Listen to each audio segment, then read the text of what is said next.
You found it. Your home for the best content on your favorite team, the Fighting Tigers of LSU. Do us a favor, subscribe to the channel, leave your comments below, and be sure to smash that like button.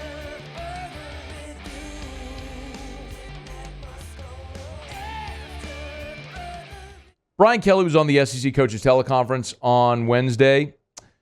One of the newsy items, of course, is an update on Chris Hilton, who we learned on Monday. It was the only player questionable for LSU's game against SC. Here was the update on Wednesday.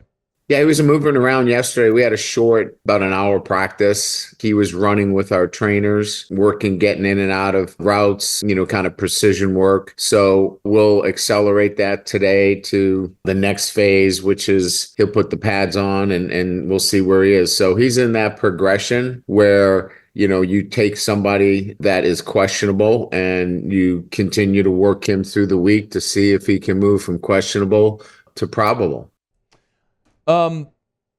See if you move from questionable to probable. Brian Kelly's also said, I'm disappointed for Chris. I mean, he earlier in fall camp, he went through his injury history where, he's had a couple, 3 surgeries here in the last couple of seasons. And it's derailed his ability to progress. And especially when you're talking about such a deep and talented receiver room, when you're unavailable, obviously you can't progress. And when there's really talented guys, vying for reps, it makes it challenging. But when Chris is out there, he's undeniable. I mean, he flashes. They struggle to cover him on the deep balls. The play he got injured on was a play in fall camp when they were running 7-on-7s, and he caught a ball, front left pylon. He went up and got it through contact from Jordan Allen and came down, I guess, just tangled, and that's when he came up limping. And I mean, it was an amazing catch, and he caught it. It was a touchdown. So he's undeniable when he's out there, just being out there and staying healthy. And you really want that for Chris because he has the potential to be great. Like, not good, he has the potential to be great. He's got all the attributes you want.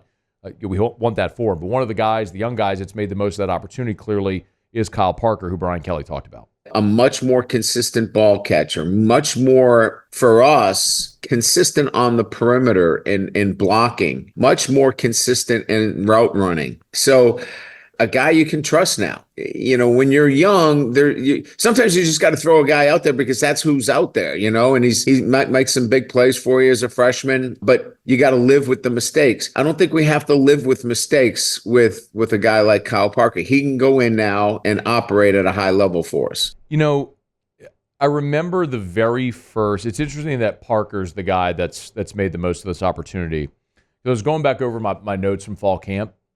And quite literally, the first day of fall camp, the first period we saw was a team period. I mean, like day one, they're at the indoor, they come to the outdoor, they let us in, we're on that far sideline, and they're running a tempo team period. And they took 2 shots to Shelton Sampson, and he made 2 magnificent leaping sideline catches. And one of them, if you might remember, is when he came down, hit his head, and he missed the rest of practice. They held him out a little bit there. But day one, first drill we saw, first team period we saw, Shelton Sampson just boom, boom, back-to-back plays down the right sideline from Nuss running with the first-team offense. And you go, oh, all right, well, Shelton's ready.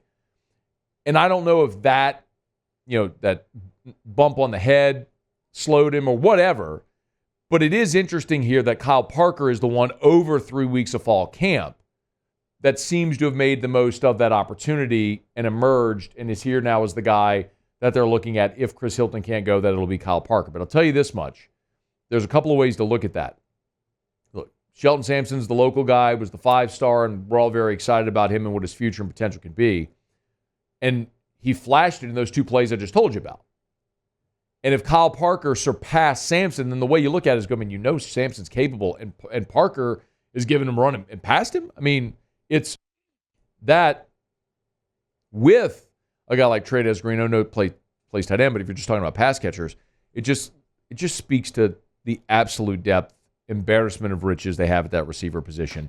I know it's been sort of a narrative here that this week we've talked about closer to the game as I've moved further away from talking about Nuss and the receivers just because I think they're going to be very good. But I think what Brian Kelly and the rest of this the offensive players have continued to stress upon us, is they're going to run the ball. They're going to run the ball. I think they're going to be very physical at the point of attack, try to shorten ball games and dominate the line of scrimmage, control pace and tempo and flow. But when you have to go take your shots, you got plenty of options there with all this absurd abundance of resources at receiver. I'm fascinated to see how it goes. You know, there's no shortage of weapons. LSU's going to move the ball. They're going to score points. How they move the ball and can they get stops clearly will be the question this weekend as they move throughout the season. But Chris Hilton working him toward getting ready to go. Kyle Parker would be up next if he can't go. Hey, thanks so much for watching. Please leave your comments. I love to interact, and be sure to hit the red subscribe button below.